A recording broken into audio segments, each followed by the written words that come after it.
नमस्कार, मी संदीप देसाई. बुलेटिनमध्ये आपल्या सगळ्यांचं स्वागत. सुरुवात करणार आहोत वेगवान घडामोडींना. वर्धा जिल्ह्यातल्या तापमानानं काल उच्चांक गाठला. वर्ध्याचं तापमान काल 46.4 अंशांवर येऊन पोहोचलं. त्यामुळे उन्हाचा तडाखा बसल्यानं गिरळजवळील एलतबाद इथल्या शिवारामध्ये 75 वर्षीय वृद्ध महिलेचा शेतातच संध्याकाळी उष्माघातानं मृत्यू झालाय. समुद्रपूर तालुक्यातल्या येदलाबाद शिवारातली ही घटना आहे. सत्यकांता रामाजी लोहकरे असं या मृत महिलेचं नाव आहे. गिरळ पोलिसांनी अकस्मात मृत्यूची नोंद केली आहे. अमरावती जिल्ह्यातल्या मेळघाटात असलेल्या धारणी तालुक्यातल्या भुलोरी गावामध्ये अचानक आग लागली. यामध्ये 70 आदिवासी लोकांची घरं जळून खाक झाली आहेत. धारणी इथं अग्निशमन यंत्रणा नसल्यानं टँकरनं आग विझवण्याचे प्रयत्न ग्रामस्थांकडून सुरू झाले. बऱ्याच प्रयत्नानंतर मध्य प्रदेश आणि बऱ्हाणपूरवरून अग्निशमन बंब घटनास्थळी पोहोचले. मात्र ही आग लवकर आटोक्यात न आल्यामुळे मोठी हानी झाल्याची शक्यता नाकारता येत नाही.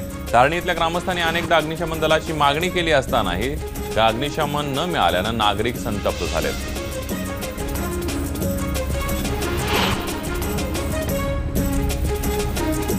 भंडाऱ्यात तीव्र तापमानाची शिवशाही बसला फटका बसलेला दिसतोय. अनेक वातानुकूलित यंत्रणा काही वेळानंतर पूर्ण बंद पडण्याच्या घटना घडत आहेत. त्यामुळे प्रवाशांना नाहक त्रासाला सामोरं जावं लागतं आणि त्यामुळे उन्हाळ्यात शिवशाही बस वापरायच्या नाहीत का असा सवाल उपस्थित केला जातोय.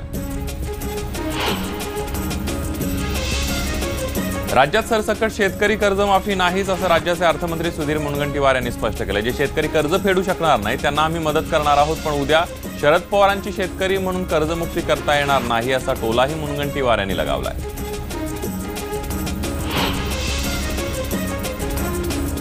सांगलीमध्ये जनावरांच्या छावणीसाठी काल चक्क गाढव मोर्चा काढण्यात आला. वंचित बहुजन आघाडीचे नेते गोपीचंद पडळकर यांच्या नेतृत्वाखाली सांगली जिल्हाधिकारी कार्यालयावर शेकडो गाढवांसह धडक देण्यात आली. या छावण्यांमध्ये बैल, गायी आणि म्हशींशिवाय इतर कोणत्याही जनावरांना प्रवेश नाही. त्यामुळे शेळ्या, मेंढ्या, गाढव, घोडी या जनावरांच्या चाऱ्याचा प्रश्न सुद्धा भीषण बनलाय. अमरावती जिल्ह्यातल्या अंबाडा इथं गेल्या 4 ते 5 वर्षांपासून पिण्याच्या पाण्याचा आणि शेती सिंचनाचा प्रश्न निर्माण झालाय. गावात दुष्काळी परिस्थिती निर्माण झाल्यानं नळाला 15 ते 20 दिवसांच्या फरकानं पाणी येत आहे. ग्रामपंचायतीच्या सर्व विहिरी कोरड्या होण्याच्या मार्गावर आहेत. हँडपंप आणि बोरवेलला सुद्धा पाणी नाहीये. पाणी नसल्यामुळे मोठ्या प्रमाणामध्ये संत्र्याच्या बागा वाळत चालल्यात. गावकऱ्यांनी दुष्काळाची परिस्थिती लक्षात घेऊन आपल्या गाव पाणीदार करण्यासाठी पाणी फाउंडेशनचं काम सुरू करून श्रमदान सुरू केलंय.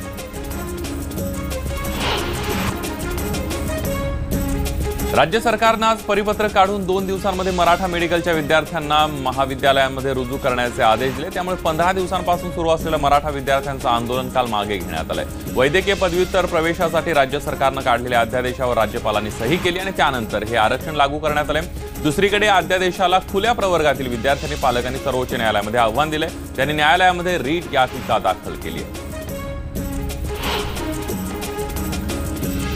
पंढरपूर इथल्या विठ्ठल रुक्मिणी मंदिराची कीर्ती साता समुद्रापार गेली आहे. त्यामुळे देश विदेशातून येणाऱ्या भाविकांच्या संख्येमध्ये मोठी वाढ झाली आहे. भाविकांच्या वाढत्या संख्येबरोबरच मंदिर समितीला मिळणाऱ्या देणग्यांमध्ये देखील भरीव वाढ करण्यात आली आहे. बालाजी शिर्डी येथील देवस्थानसोबत आता पंढरपूर इथल्या विठ्ठलाच्या दानपेटीत परकीय चलन येऊ लागले.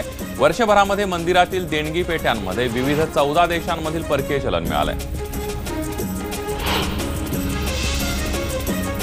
यवतमाळ शहरातील ताज कुशन मेकरच्या दुकानामध्ये 11 तलवारी आढळल्यानं खळबळ उडाली आहे. पांढरकवडा मार्गावर जिन्नात खान बशीर खान उर्फ सलीम यांचं ताज कुशन मेकरचं दुकान असून या ठिकाणी मोठ्या प्रमाणावर शस्त्रसाठा असल्याची माहिती पोलिसांना मिळाली होती आणि त्यानुसार स्थानिक गुन्हे शाखेच्या पथकानं या ठिकाणी जाऊन झाडाझडती केली. पंचांसमक्ष त्यांनी झाडाझडती केली तर 11 तलवारी आढळून आल्या.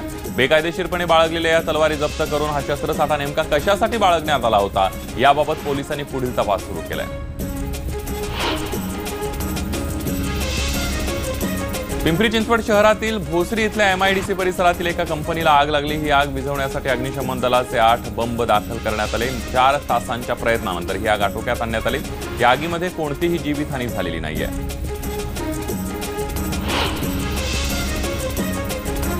खदानीमध्ये अचानक स्फोट झाल्यानं 2 बालकांचा दुर्दैवी मृत्यू झालाय. वलखेडा शिवारातील काकासाहेब कटारे यांच्या खदानातील घटना आहे. अंबड तालुक्यातल्या वलखेडा शिवारामध्ये गट नंबर 22 मधील काकासाहेब आत्माराम खटारे यांच्या दगडाच्या खदानीवर काम करत असताना अचानक जुन्या प्लास्टिकचा स्फोट झाला. दरम्यान 2 सख्खे भाऊ स्फोटामध्ये जागीच ठार झाले. वणी विभागातल्या घुसघुस या वकोली क्षेत्राच्या कैलासनगर वसाहतीमध्ये गटार साफ करताना दोघांचा गुदमरी मृत्यू झाला. हनुमान कोडापे आणि महादेव वाघमारे असं या सफाई कामगारांची नावं आहेत. दोन्ही कामगार गटार साफ करण्यासाठी उतरले. उन्हाच्या तीव्र झळा बसत असल्यानं गटारातील गॅसमुळे गुदमरून त्यांचा मृत्यू झाला.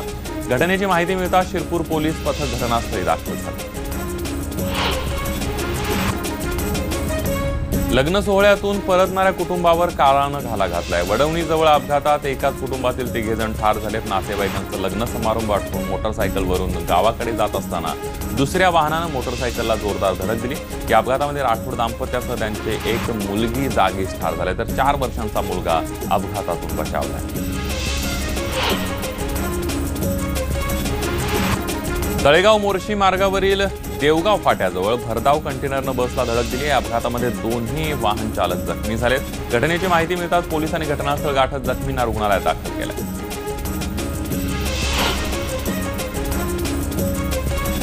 येत्या 1 जूनपासून मुंबईकरांना कांद्याचा तुटवडा भासू शकतो, कारण 1 जूनपासून एपीएमसी मार्केटमध्ये कांदा बटाटा मार्केट बंद होणार आहे. एपीएमसी बाजारपेठेतील व्यापाऱ्यांचे गाळे धोकादायक असल्याने ते बंद करण्याचा निर्णय एपीएमसीनं घेतलाय.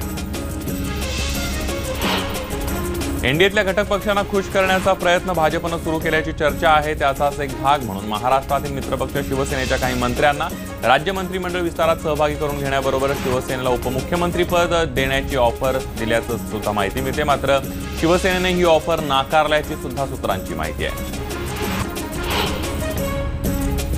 एक्झिट पोल दाखवतायत त्यापेक्षाही आम्हाला आमच्या जागा जास्त येतील असा दावा राज्याचे वैद्यकीय शिक्षण मंत्री गिरीश महाजन यांनी व्यक्त केलाय. विरोधक एक्झिट पोलमुळे नाराज झाले आहेत आणि त्यामुळे ईव्हीएम विषयी आरोप करायला लागल्याचं गिरीश महाजन म्हणाले.